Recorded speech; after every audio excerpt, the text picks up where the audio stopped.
Ragazzi, buongiorno, oggi mi vedete appena sveglio perché iniziamo il video con una colazione super. Sono le 8, le 9 in Italia e oggi ci concediamo proprio qui a Cirencester la full English breakfast. Ci troviamo in un B&B in una classica struttura inglese. Questa è la sala colazioni, vedete 3 tavoli perché ci sono 3 camere. Esternamente il classico prato all'inglese, guardate tagli della tavola, burro, classiche marmellate, una spremuta che è una spremuta, caffè come se non ci fosse un domani. Tra l'altro ottimo, è un caffè lungo, sa anche di cioccolato, fantastico.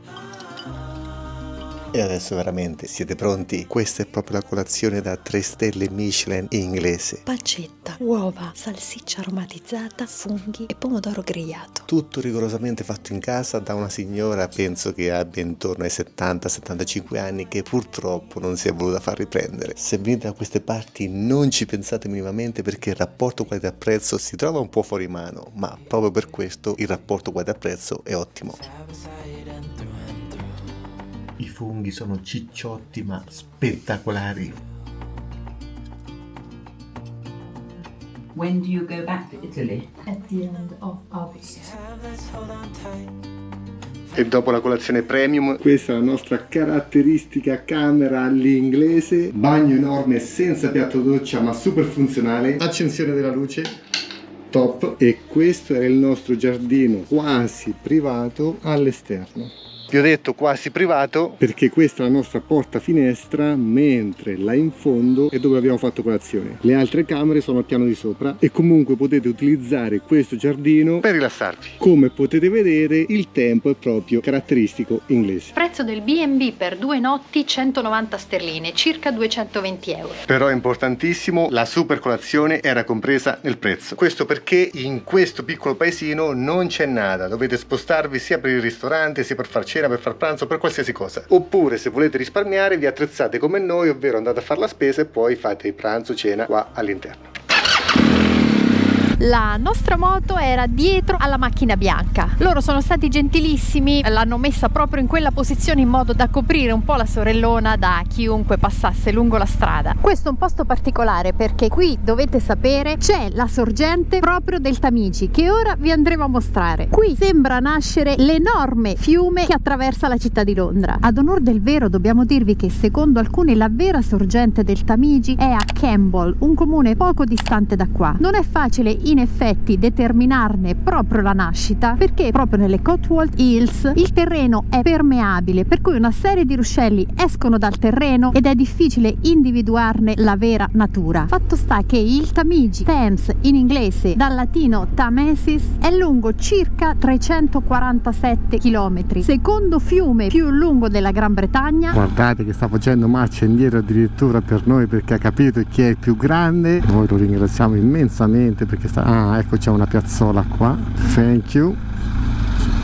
Questa strada è più stretta delle single track in Scozia. Qua ci passiamo. Cirencester, fondata dai Romani nel I secolo d.C., divenne la seconda città della Britannia romana dopo Londra. Oggi è una cittadina non molto estesa che però ospita l'Agricultural College, che è un'importante università che ospita d'estate moltissimi studenti da tutto il mondo per imparare la lingua inglese. Bridget e Neil ci hanno detto che passeggiando per le vie di Cirencester d'estate si sente moltissimo parlare la lingua italiana perché ci sono giovanissimi che vengono ad imparare l'inglese. Al di là di questo inaspettato aeroporto, la città di Cirencester ospita un importante museo romano e un anfiteatro ancora da riportare alla luce. In zona vanno molto fieri delle loro origini romane e dei resti che i romani hanno lasciato. Il signore incontrato alla festa di paese di ieri sera ci ha anche sottolineato il fatto che questa sia la zona del Cotswolds Water Park, una serie di 180 laghi di marna scavati dalla seconda metà del secolo scorso su materiale misto di calcare e argilla. La natura permeabile di questo territorio ha permesso che queste scavature venissero riempite dall'acqua dei fiumi e dei ruscelli della zona. Oggi il Water Park è un'importante zona di studio, importante per la fauna selvatica e dove si pratica nuoto, pesca e molte attività ricreative. Nella contea di Gloucestershire, proprio al confine confine con il Galles. Adesso direzione Bath, considerata una delle città più belle di tutto il Regno Unito. Ribadiamo ancora una volta quanto queste zone ci possano far sentire a casa, nonostante la diversa architettura che abbiamo davanti agli occhi. Eppure questo alternarsi di paesaggi collinari, questo verde lussureggiante, soprattutto nel periodo primaverile per noi, ci ricorda come non mai le colline marchigiane. Ovviamente qua la pioggia è molto più presente rispetto alla nostra primavera, ma è una pioggia diversa. Da noi è un po' più tropicale, qua invece una leggera pioggerellina continua. Aggiungerei che il continuo passaggio di furgoni che trasportano cavalli aggiungono per me un tocco casereccio. Abitando vicino all'ippodromo Martini di Corridonia nella mia infanzia, questo trasporto di horses è molto familiare. E per farvi immergere in maniera più prepotente all'interno del video, anche l'odore è molto familiare.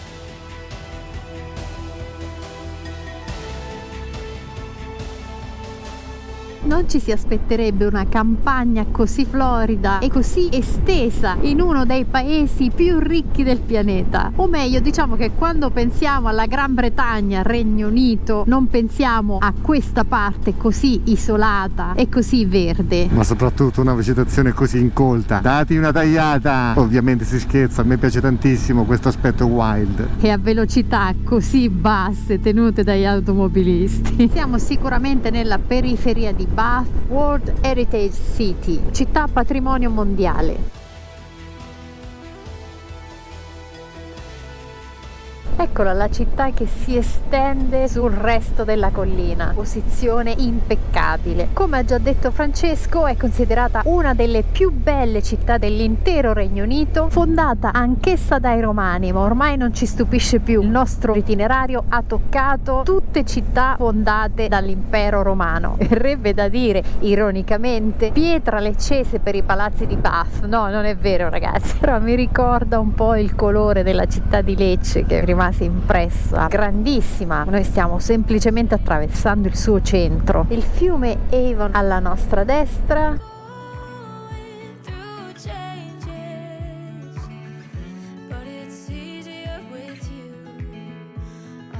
I giardini Putney. Vi stiamo portando proprio al centro della città di Bath, che prende il nome da Roman Baths, e cioè dalle terme romane, e che dal 1987 è stata inserita per la sua interezza nei siti patrimonio UNESCO, unica città del Regno Unito ad avere questo titolo. Appena entrati nel centro, però, dobbiamo subito girare a destra perché di fronte a noi inizia la zona pedonale, dove possono entrare solo dei mezzi con dei permessi. Idem per la zona davanti a noi, lasciandoci il ponte dei Putney Garden sulla sinistra.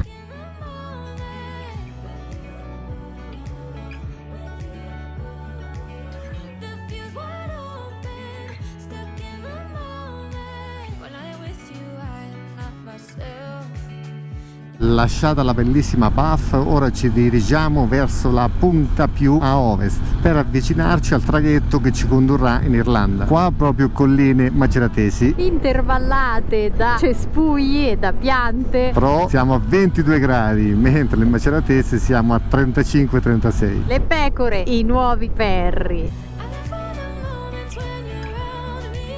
A 2 passi da Bath, patrimonio UNESCO, loro se la spassano. Sai cosa gliene frega a loro del patrimonio UNESCO quando hai questa erba così rigogliosa e fresca? E anche se siamo di lunedì, questa è la situazione. Sicuramente fino a Cardiff troveremo questo casino, poi in teoria dovrebbe essere tutto molto più tranquillo. Ci siamo lasciati sulla sinistra lo svincolo per raggiungere Bristol. La nostra direzione è South Wales, sud del Galles, però continuano le file. E ci manca pochissimo per passare dall'Inghilterra al Galles, e questo confine viene rappresentato dal grandissimo estuario del fiume Severn. Oggi è la giornata dei primati. Il Severn, che è il fiume più lungo del Regno Unito, segnando il confine tra i 2 stati del Regno Unito nel punto in cui inizia l'estuario. I collegamenti per unire le 2 sponde del fiume Severn sono stati per tantissimo tempo solo via mare. Poi nella seconda metà dell'800 è stato costruito un tunnel ferroviario che fino alla costruzione del tunnel della Manica ha rappresentato il tunnel ferroviario più lungo di tutto il Regno Unito. Come sempre, non sappiamo il perché, ogni volta che facciamo un ponte importante ci sono sempre lavori in corso. Passiamo di qua a sinistra che stiamo più vicino alla sponda. Ci siamo! Da qua si capisce anche il concetto dell'alta e bassa marea. Eccolo, Prince of Wales Bridge, detto anche Second Severn Bridge.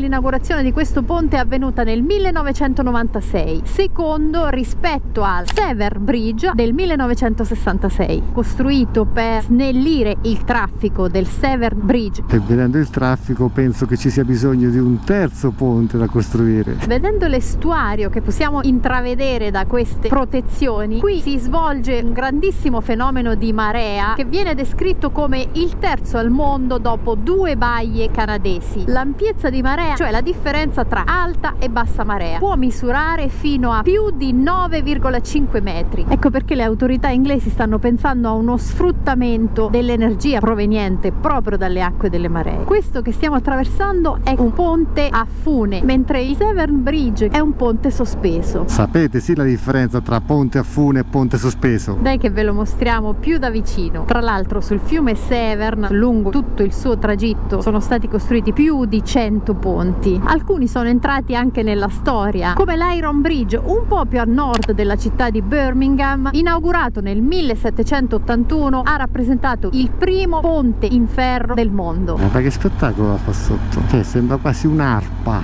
bellissimo. Poi tra l'altro tutto illuminato, quindi di notte dovrebbe essere pazzesco passare di qua. Sì, è vero, ci sono i lampioni ai lati della strada. Ma soprattutto guardate il meteo là in fondo. Questa è la cosa importante e noi dobbiamo andare proprio di là. Ma ce l'hanno già detto, è una preparazione all'Irlanda. Come pretendere di trovare un altro meteo? Siamo Francesco e Sara ai Frank's Affair, non si può pretendere, no se puede. Ecco i prati che arginano l'estuario del Severn. E come era facilmente intuibile, inizia quella leggera pioggerellina. Chiudiamo il casco sopra, le zip sono tutte chiuse, abbiamo i guanti in Gore-Tex e non ce ne frega nada. Cardiff, capitale del Galles solo dal 1955. È una città che deve la sua stragrande ricchezza alle miniere di ferro e carbone nelle colline circostanti. Un'ora esatta all'arrivo, 53 miglia, il cielo si è chiuso nuovamente e ha iniziato a piovere. Però la temperatura è sempre costante a 20, 21, 22 gradi. L'asfalto sembra in ottime condizioni, quindi rallentiamo un po' e si prosegue. Anche se sono le 3:11 e non abbiamo mangiato nulla, quindi forse se troviamo un posticino, tra poco dovrebbe finire l'autostrada, ci fermiamo e magari ci riposiamo un po' e un biscottino non ci starebbe male. Beh, dopo la colazione stamattina avevamo detto che non avremmo mangiato. Vabbè, ma con un meteo del genere qualcosa bisogna ingerire, dai. Ecco, l'ha detto lui, l'ha detto lui. Tenby, la nostra destinazione. 15 miglia ora, finalmente lasciamo la strada a scorrimento veloce per addentrarci nel Galles Wild, e con questo meteo è super wild. Ottimisti ragazzi, sempre ottimisti, anche perché in Irlanda sicuramente avremo giorni molto simili. Se andrà bene in Irlanda avremo giorni molto simili. Se dici questo inquadri le mucche, mi fai pensare simile a Sud America per quanto riguarda la carne. Per la carne simile a Sud America sarà dura, però niente male, dai. E come era immaginabile si è alzato un vento abbastanza pazzesco, cioè se guardate sulla cartina siamo arrivati quasi alla fine della punta che ci porterà poi in Irlanda. Ecco perché il meteo inizia a fare i capricci. L'Atlantico da qualsiasi sponda lo prendiate è abbastanza capriccioso. Qua stiamo salendo di quota e il meteo, come potete vedere, è un po' da Apocalypse Now, però ci sono tantissime mucche tranquille. Veramente sono pecore, però la nebbia fa brutti scherzi. Cioè, questo è il bello della diretta, scusate ragazzi, avevo in mente le pecore però ho detto mucche. Perché abbiamo un po' problemi del linguaggio ultimamente, tra italiano, inglese e spagnolo, e il portoghese si è anche aggiunto. Questa mattina alla proprietaria della struttura ho detto buon dia, pensate come sto messo. E comunque ci scrivete da casa che è caldissimo in Italia, venite qua, è come avere l'aria condizionata alla massima potenza tutta addosso. rosso. Ora ci sono 19 gradi, senza il sole, con la nebbia e con un vento abbastanza forte. E con questo possiamo dire benvenuti in Galles. Ah, dimenticavamo, tasso di umidità altissimo, come potete immaginare. Siamo nel Pembrokeshire, che è quasi l'ultima penisola del West. Siamo a 3 miglia dalla struttura.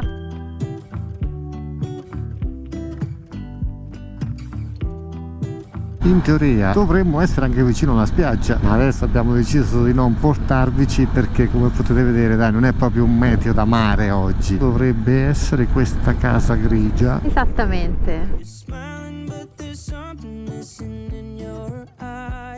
Anche qua il parcheggio non è coperto, ma vediamo se è sicuro. Arrivati. Moto scaricata e parcheggiata, fronte struttura, e questa è la nostra camera. Speriamo bene, siamo nascosti da una siepe, ci hanno assicurato che è un posto estremamente tranquillo. Ora si va a fare la spesa e a mangiare qualcosa al momento. Sono le 5:30, sarà la nostra cena. Oppure, come alternativa, facciamo dormire Sara vicino alla sorellona per questa notte. Scrivete nei commenti se ho avuto una buona idea. Stai tranquillo, senza commenti, te lo dico io. No. E qualcuno continua a dirmi: Francesco, sei un uomo fortunato. Ragazzi, pensateci bene prima di scrivere certe cose. E nel frattempo condivido una cosa tecnica perché è molto interessante. Guardate queste giacche, anche qua deve arrivare Vio Pippone perché sono veramente eccezionali. Comunque strada, come potete vedere, trafficatissima e in giro ci siamo solo noi. Sì, vabbè, però è una strada di periferia. Noi siamo fuori da Tenby. Tenby è sulla spiaggia, è una località di villeggiatura per loro, un po' meno per noi, perché per noi è assurdo andare in una località di mare con questa temperatura. Dai che domani ho controllato, il meteo dovrebbe essere migliore, dovrebbe uscire addirittura il sole. Su Google avevamo visto questo posto, vediamo se ci fanno qualcosa da portare via. L'odore è ottimo. Hamburger, hot dog, bolognese, curry, chili, tuna mayo, tonno e maionese. Optiamo per un hamburger. Il pacchetto ce l'abbiamo. Questo è pranzo e cena insieme. Adesso ci procuriamo l'acqua, qualche biscotto perché la proprietaria in struttura ci ha fornito di latte fresco e caffè. Abbiamo il frigorifero, domani si farà la spesa e si mangerà. Sara che continua a dire acqua, birra. Intanto vi condividiamo la tranquillità di questo posto perché sembra surreale. Stiamo realizzando di essere alla stessa latitudine della Patagonia e la vita in realtà si svolge con gli stessi ritmi, qualche soldo in più, ma ragazzi siamo lì. C'è nella Patagonia, quella più remota, un locale del genere te lo dimentichi. Che hai visto? Prendiamo le banane, un po' di frutta, la colazione ce l'abbiamo già pagata in struttura, quindi non prendiamo nulla se non qualche biscotto. E comunque l'assortimento sugli scaffali è più o meno lo stesso, ci sono più cose, ma comunque alcuni sono vuoti. 2,70 £, però dai.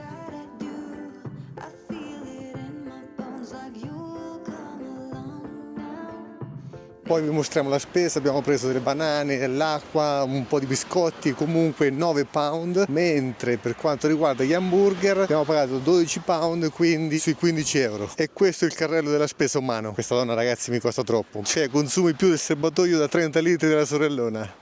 Scherzi a parte, torniamo in struttura perché inizia a piovere, poi dobbiamo metterci al lavoro. E nonostante ho una fame pazzesca, vi facciamo vedere l'unboxing perché dobbiamo condividerlo in quanto è qualcosa di spettacolare. Insalatina, cipolla, pomodoro. Odore pazzesco! Buon appetito! Sto per morire. Ragazzi, ma sono le 6 di sera, noi siamo con la colazione, vabbè, una colazione pazzesca, però siamo solo con la colazione. E poi non ci dite che mangiamo sempre, siamo praticamente a dieta. Nel frattempo però una botta di beep perché guardate come piove.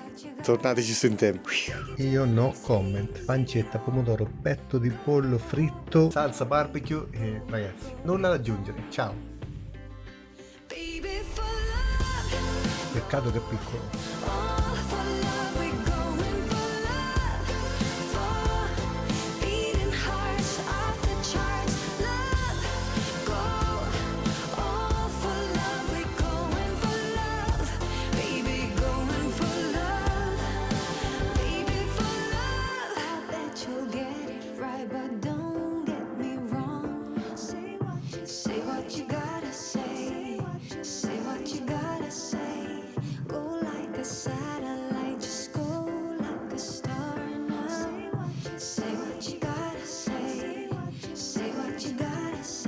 Take it to the big scene.